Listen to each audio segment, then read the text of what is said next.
Hi guys, welcome to my channel. இன்றைக்கி நம்ம என்ன பார்க்க போகிறோன்னா, இஸ்லாத்தின் கடமைகள் 5.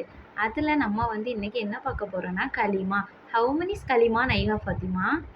5 kalima that is 4 kalima. Apple kalima tayyabu ilaha illallahu Muhammadu Rasulullah.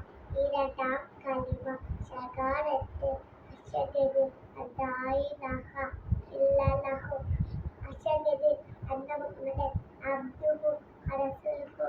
மூன்றாம் kalima தம்ஜீது சுப்ஹானல்லாஹி அல்ஹம்துலில்லாஹி வலா இலாஹா இல்லல்லாஹு வலா ஹவுல வலா குவத்த இல்லா பில்லாஹி அலியுல் அலீம். நான்காம் kalima தௌஹீது சுப்ஹானல்லாஹி வல்ஹம்துலில்லாஹி வலா இலாஹா இல்லல்லாஹு வஹ்தஹு லா ஷரீக லஹு லஹுல் முல்கு வலஹுல் ஹம்து வயுஹ்யி வயுமீத்து பியதிஹில் ஹைரி வஹுவ